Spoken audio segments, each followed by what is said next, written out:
बिस्मिल्लाहिर्रहमानिर्रहीम। नाजरीन, उस्मा मुनव्वर एडवोकेट आपकी खिदमत में हाजिर हूँ एक नए टॉपिक के साथ, जो कि बड़ा इंटरेस्टिंग टॉपिक है। और फैमिली लॉज के ऐसे टॉपिक्स हैं जो कि हमारे घरों में, हमारे महफिलों में हर जगह डिस्कस किए जाते हैं। ये कोई अननोन किस्म के टॉपिक्स नहीं है जो कि बंदा कहे कि ये कौन सा टॉपिक है जिसको हम जानते भी नहीं है।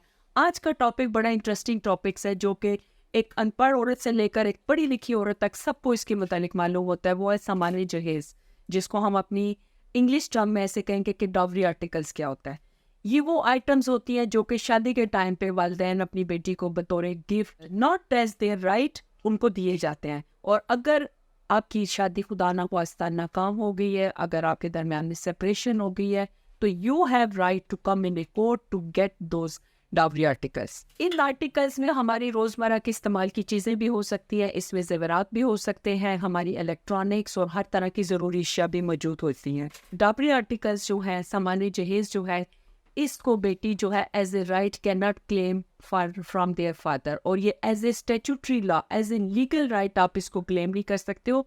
ये बेसिकली जो सामान्य जहेज़ देना है, ये हमारा एक एशियन कल्चर के तहत दिया जाता है। मुस्लिम्स भी दे रहे हैं, हिंदू मज़हब में भी दिया जा रहा है और क्रिश्चियन लॉ में भी दिया जाता है। मैंने ऐसे बहुत से क्रिश्चियन लॉज के केसेस किए हैं। इवन क्रिश्चियन लॉ में भी सामान्य जहेज़ दिया जाता है। तो हमारी सोशल नॉर्म्स है, जो हमारे जो सोशल वैल्यूज़ हैं, उसके मुताबिक ये सामान्य जहेज़ दिया जाता है।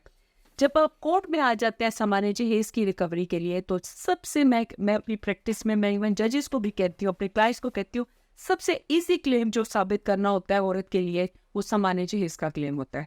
क्योंकि ऐसे हमारी एपेक्स कोर्ट के, हमारी जो आला अदलियाँ, उनके इस किस्म के फैसला जात मौजूद है, जिसमें उन्होंने कहा है कि even single statement, solitary statement of wife is enough to prove her list. ऐसे कहा गया। ऐसे केस लॉज में है जिसमें उन्होंने कहा कि only statement of father is enough to prove the list of dowry articles. तो इससे बढ़ के आसानी क्या होगी। और केस लॉज इस हद तक है कि उसमें उन्होंने कहा कि बेगर जो है, एक फ़कीर जो है, वो भी अपनी बेटी को सामान्य जहेज़ देगा। और इस वजह से जो लिस्ट दी जाती है, उसको ज़्यादातर कोर्ट जो है उसके ऊपर बिलीव करते हुए उसके ऊपर फैसला जात जो है लेडीज़ के हक में सादर फरमाते हैं। इस दादरसी के क्लेम के लिए फैमिली कोर्ट में इंतहाई आसान तरीके, आप जब अपना केस फाइल करते हो तो साथ में एक लिस्ट जो है आपकी सामान्य जहेज़ की, खाली उसका प्रोवाइड कर देना इनफ है। बाज़ लोग इस कदर परेशान होते हैं, जी हमारे पास शॉपकीपर की रसीदें नहीं है, शॉपकीपर्स को कौन अदालतों में लेकर आएगा, ज्वेलर को कौन अदालतों में लेकर आएगा, ये सब कुछ साबित करना बहुत मुश्किल है।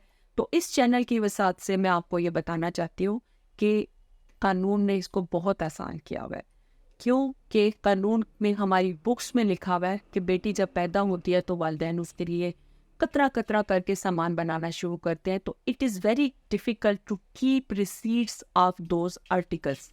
अगर आप सिंगल स्टेटमेंट दे देते हो तो उसको भी काफ़ी माना जाएगा। एक बड़ा मिसकॉन्सेप्ट है कि शॉपकीपर को हम प्रोड्यूस नहीं कर सके हैं। सामान्य जहेज़ जिस टाइम पे दिया जाता है, मर्द साइड के हवाले, खामन के हवाले किया जाता है, तो जी उसके ऊपर, लिस्ट के ऊपर दस्तखत खामन की साइड से नहीं लिया गया।